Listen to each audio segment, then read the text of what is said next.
So the talk of the town, or the internet, I should say, right now is there's a TikTok content creator going around making phone calls to different churches to see if she can fake having an infant in need. And she's like a struggling mother that needs baby formula, and she's testing the goodwill of Christianity.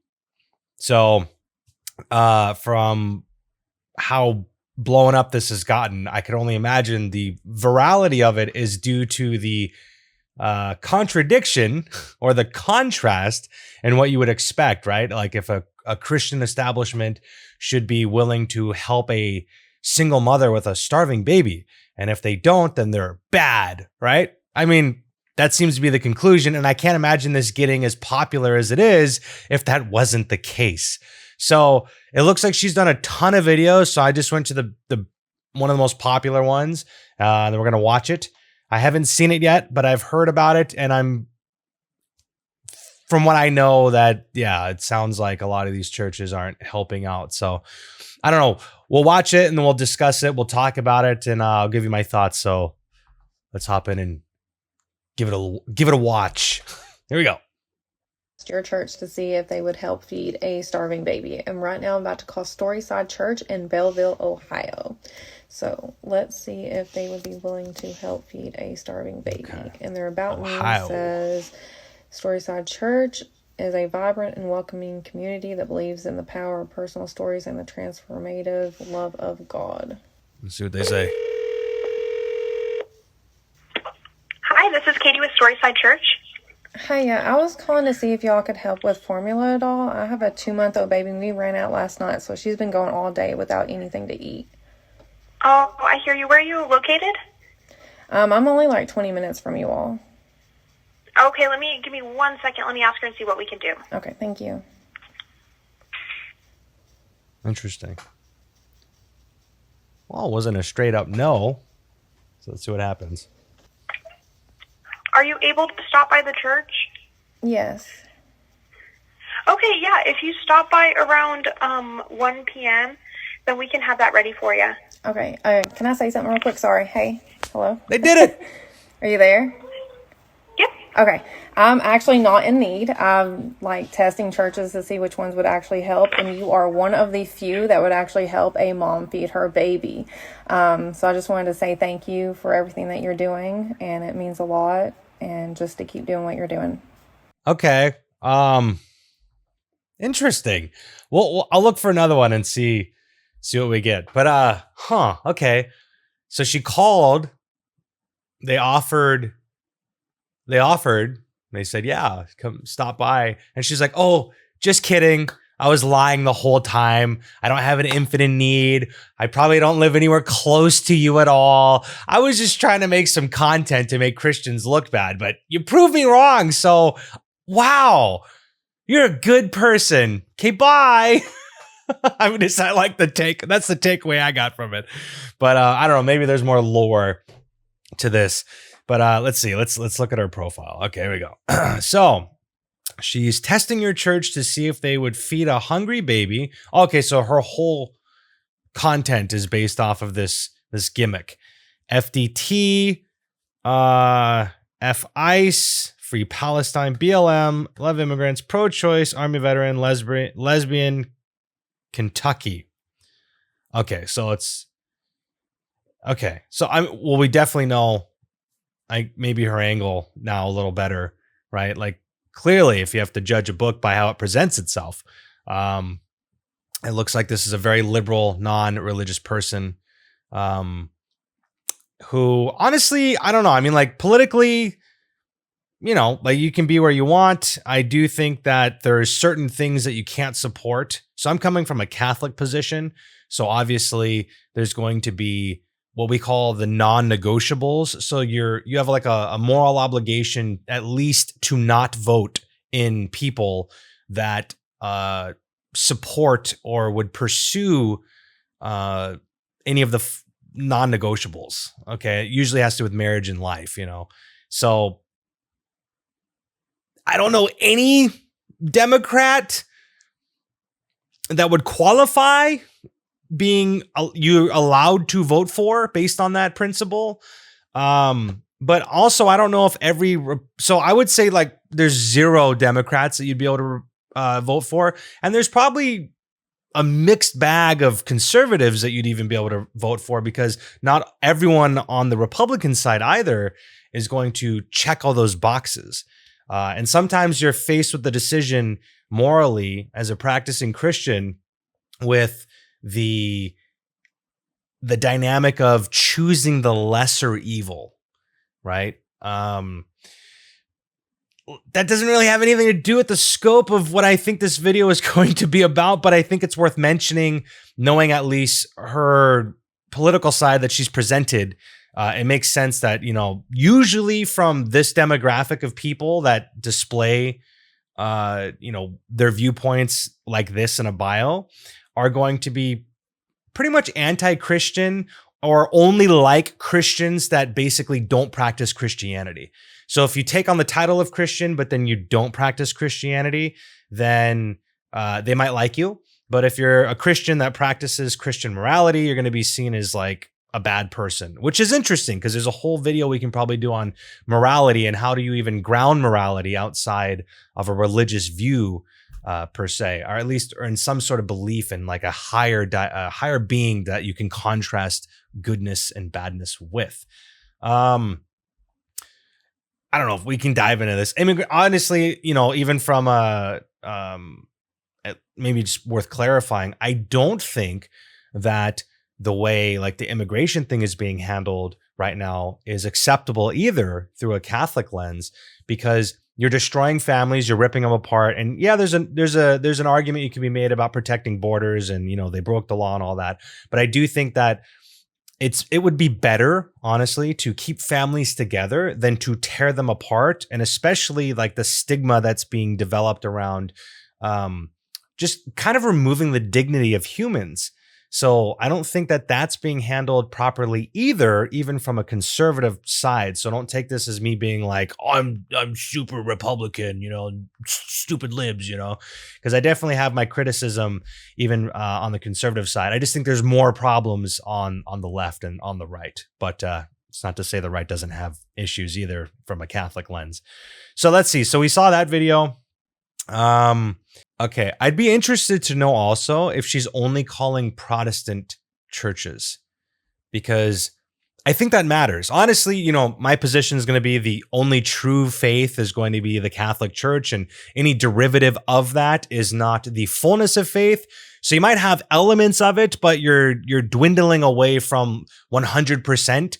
And then you might say, if you go down a different path, you end up at 90% of that truth. And you have some of the sacraments, and then you have 80%. And then you dwindle down into like, you have practically maybe 1 or 2% of the truth of the Catholic faith, maybe because you believe in like treating people nicely, and you have no faith whatsoever. So like there's a hint of truth in your worldview, but it's not as full as say getting 100% of it through the Catholic faith.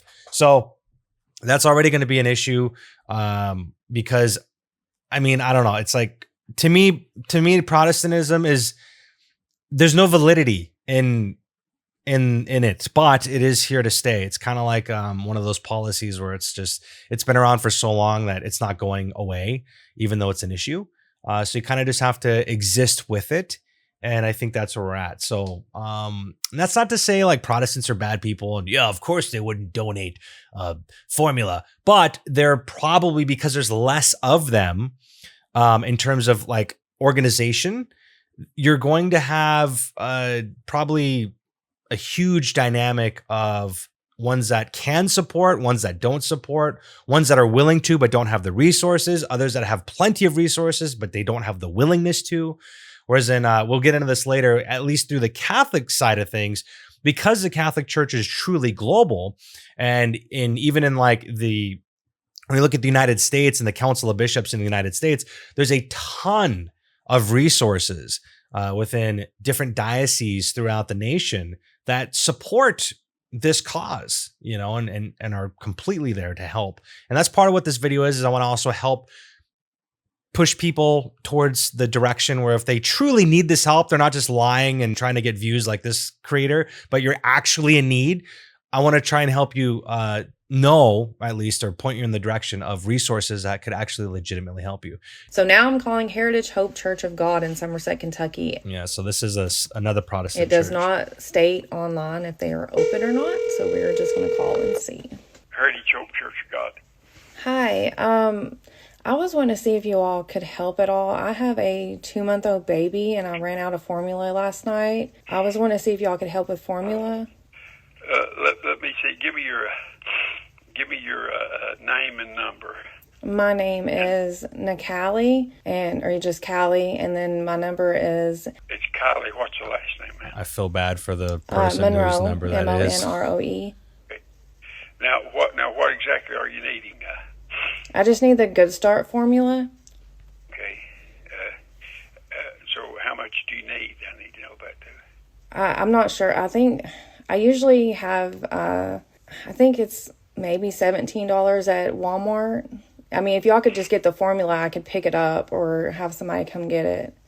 Well, I'm an officer. I never myself, and I'll see if I can get somebody to do this. Okay. We can do this. I'll just see. Tell me what it is called. In case We got another winner. How cool is that? Grandpa, I'm not used to picking up formula. Okay. What's it called? Good Start.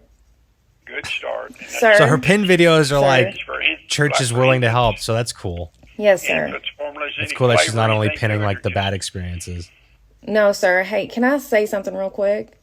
Sure. Hey, okay, I'm actually just testing churches to see which ones would actually help the community, and you just touched my heart. And I just want you to know that you are an amazing person. That's the formula, but I don't need it. I just wanted to see if you were willing to help. Okay, cool. So that's okay. I was wrong. So it seems like her two most popular, or at least the pinned videos, are good examples of churches helping out. So maybe it is a legitimate social experiment where she's just, a non-believer trying to, maybe I'm judging too much. Maybe she is a Christian. I don't know. I don't know how you can be a Christian with that stuff in your bio. You know what I mean? Like, love immigrants. Okay, yeah, you can. Let's see. We'll look at it again. So if you love immigrants, okay, yes, it's a Christian thing. You should love immigrants. Pro-choice is not Christian. You cannot be pro-choice and Christian. It's just like they're diametrically opposed. BLM, there's an argument for that. Obviously, all lives matter, but like if you say that, then somehow you're a racist. So it's like, but BLM as a movement, I don't know, because like the founders, there's a whole lot to be said about that. Like communism is also incompatible, at least from a Catholic lens. Like it's been condemned. Now, I don't think BLM is promoting that necessarily, but there are recorded documentation of the founders talking about like breaking up the nuclear family is like part of their movement. So it's like you can't really support the organization, even though you can support the statement. Obviously, their lives matter. Free Palestine. Yeah, I don't think war is good. And I think that all the violence that's going on over there is definitely not Christian. And we should not want that. We should want peace. So that's definitely, yeah, I mean, I guess you can stand for that. Now, screw ICE. I mean, I don't think there's anything anti-Christian about that, like other than the wording, right? The wording is a bit harsh, but like maybe sometimes that's necessary to communicate the point. But we should love our enemies. But at the same time, I do think that destroying families, tearing them apart is not okay. Like that's not a good, dignifying thing to do. And then screw Donald Trump. Again, I don't think that's an anti-Christian position. You cannot like Donald Trump and be a perfectly fine Christian. So I think some of this is a mixed bag, but the pro-choice thing for sure is definitely you cannot be Christian and pro-choice. So that's probably where I'm getting my bias from and thinking she's not a believer. But unfortunately, there's plenty of Christians in the world that do support pro-choice, and they're just completely gravely wrong. And it is what it is. So now when it comes to, let's see. I don't know. It just seems like, okay, I dug around and I was looking for one where she was talking again, but she has like a whole playlist of like tons of videos of different ones that she called, and it took me a while to find it because I didn't know that TikTok even had playlists. So here we go. But this one, the title seemed very interesting because it's a mega church. So let's listen to this one. I'm calling your church to test to see if they would be willing to help feed a starving baby. So I had a lot of requests wanting me to call a mega church. So I'm actually calling Lakewood International Center in Houston, Texas. And then I also had a recommendation to play That's a big crying one. baby in the background. So you will be hearing that. Oh boy. It is not real, okay? It is just to make it seem more realistic. And we're going to try it out and see if it changes. That's going to be annoying to listen to the whole time. I keep making But I this guess baby that's the worse, point, and they right? still just, nobody really wants to help. So anyways, but let's go ahead and call and see if I can get somebody to feed this baby.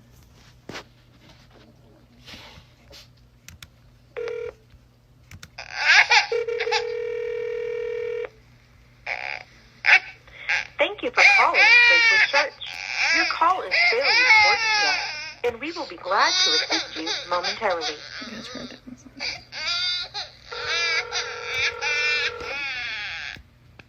Morning, thank you for calling Lakewood Church. This is Ashley. How can I help you? Hey, yes. I was calling to see if y'all could help with formula at all. I have a 2-month-old baby, and we ran out last night, so she's been going all day long without food.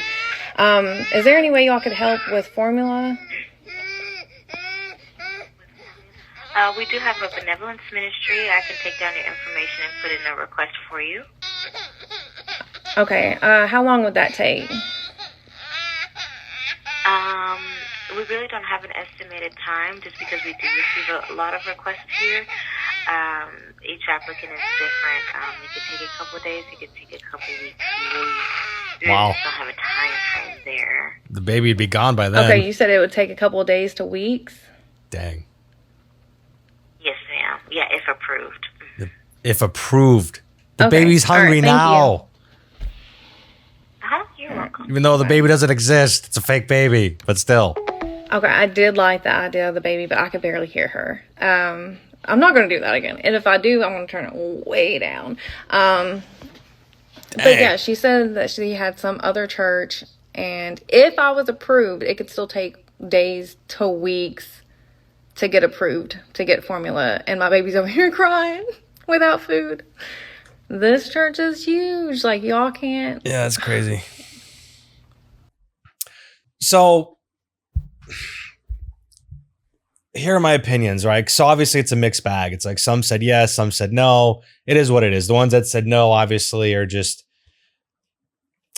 it's hard to play devil's advocate, especially with the mega church. Like, you have the resources, right? Like, you're a mega church. Like, you have the resources to be helping out. But I think for me, my takeaway is going to be that really, I do believe that the church should be the one providing for people in need, and not necessarily the government. I think the government has its own role and like help to a certain degree, but I think for the most part that the church has a lot of responsibility in providing for the people, because the church is above the government, especially in its expectations with humanity. Now, the good news is in the Catholic world, like I was going to say earlier, is you have this connection of church. So if you're unfamiliar in the Catholic structure, you have at the local level, like down the street from your house, you're probably going to have a church. We'll call that a parish.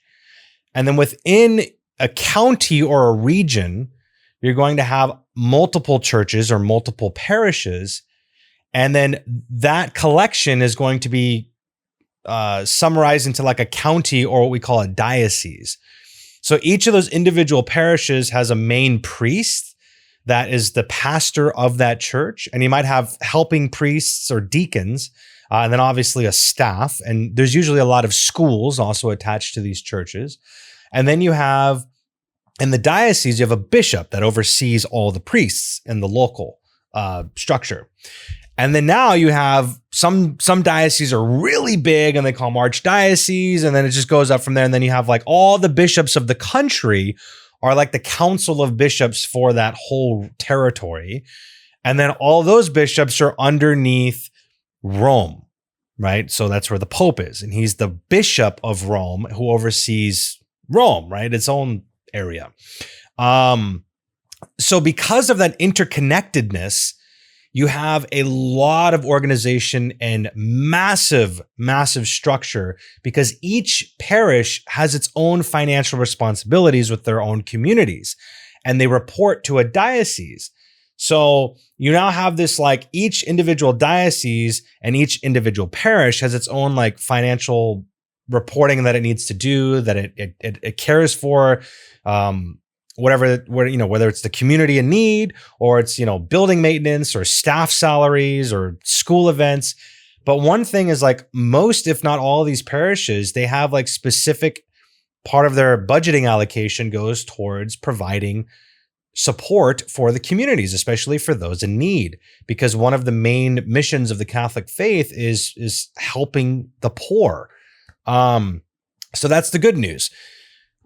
So I'm assuming if you had called Catholic churches, which she probably did, then you're going to have that kind of help. They'll be able to provide you with formula, right?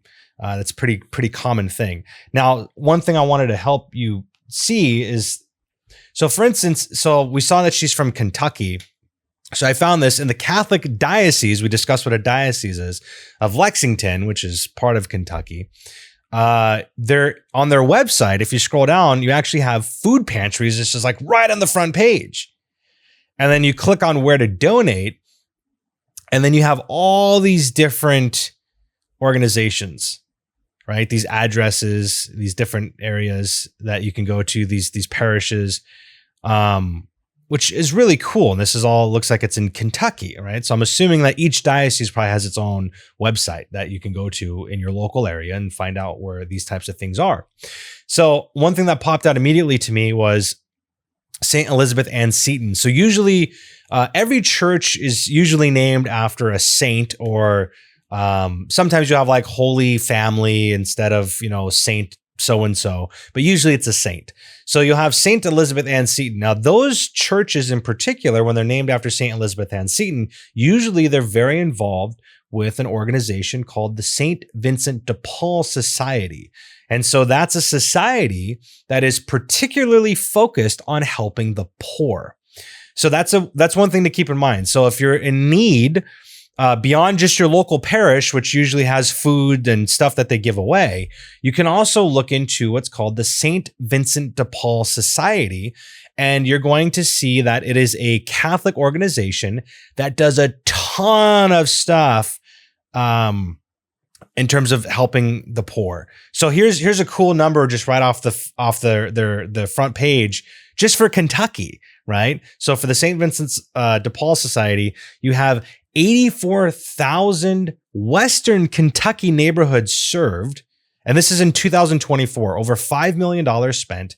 And it looks like, look, you had $1.2 million in rent, utilities, medical, $600,000 in food, clothing, and furniture, 87,000 volunteer hours, and then 94,000 miles traveled. So this is a fantastic organization within the Catholic faith.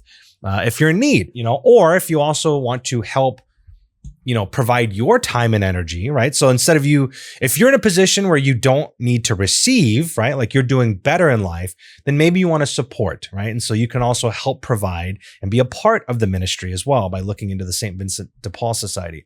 So one thing that's cool about the St. Vincent de Paul Society is here's their main website.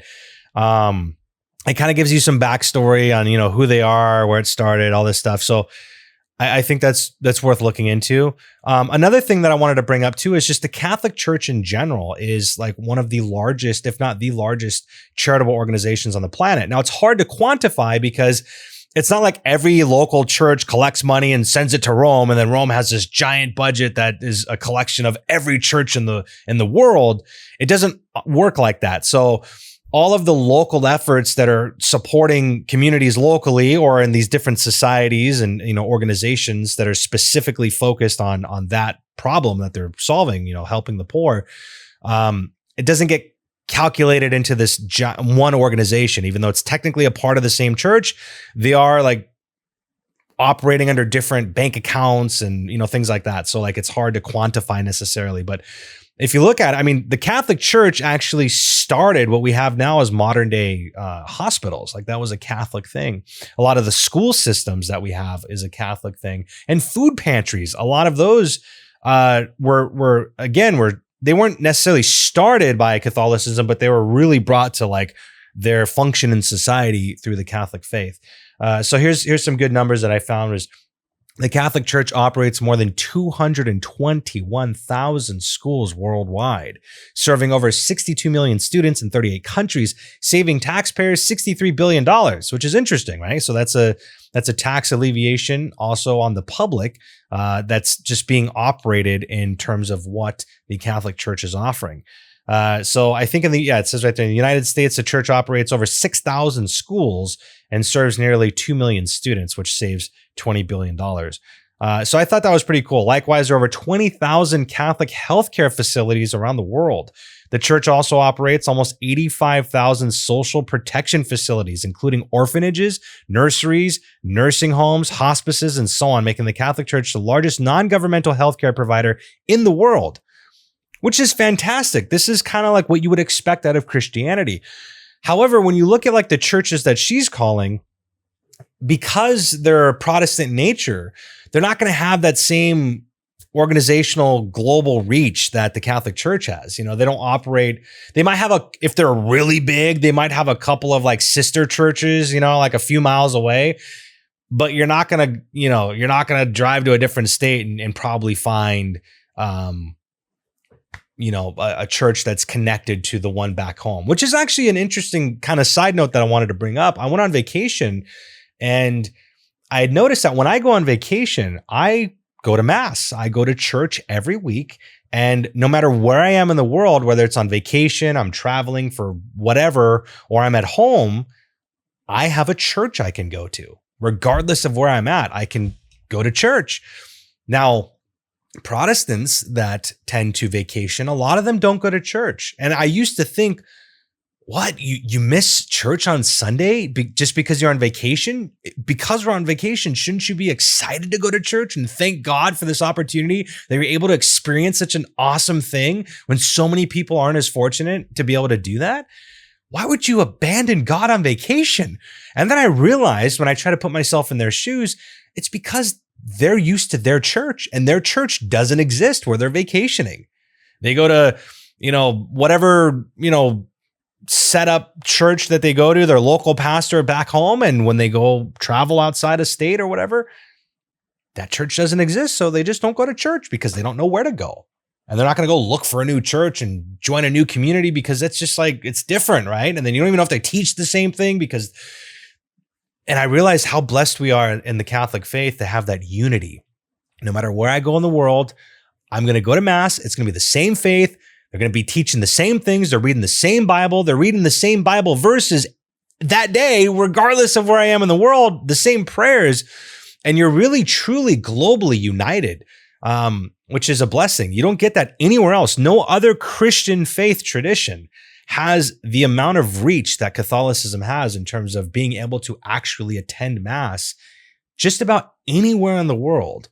So that's also pretty cool. Now, back to the point, you're going to be able to, because of that massiveness that the church is, you're going to have a lot more resources, right? I think the Catholic Church in America alone supports over $170 billion a year in just charitable support through different means.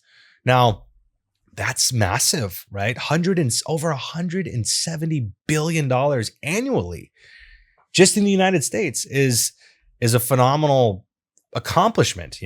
Another organization I want to bring up real quick is called St. Mary's Food Bank. So this is another, I don't think it's a Catholic organization necessarily, but it was founded by a Catholic. It's named after Saint Mary, Mother Mary, right? And so, but I don't know if it's like directly connected to the church or if it's like branched off or whatever. But this is another organization worth looking into, especially if you're hungry and you're in need of food. So yeah, I just thought that was interesting that she was doing the social experiment. I guess I came in with a little bit of a negative attitude, so I apologize for that, because it looks like, I thought she was just doing it in bad faith, and I was a little judgmental off the get-go. It's a little overly defensive and not charitable. And it looks like she pinned two churches saying, they were willing to help. So like if she was really trying to do something, to paint a bad light, maybe she'd be posting, the no's only, and try to get more views that way. And she didn't do that. So that's pretty cool. I do appreciate that. But yeah, Catholicism all day, all the way, all day. And then definitely if you actually are in need and you're not doing a social experiment for the internet, look into these things. Call your local Catholic parish. They should be able to help you. And then if not, they'll plug you into, something like the St. Vincent de Paul Society, or somewhere in the diocese, you're going to have some support, definitely. So thank you for joining me today. My throat is drying out like crazy after talking like for, I don't know however long this video is going to be, but it's definitely longer than I thought. Anyways, thank you for joining me, and I'll see you around. God bless. Peace.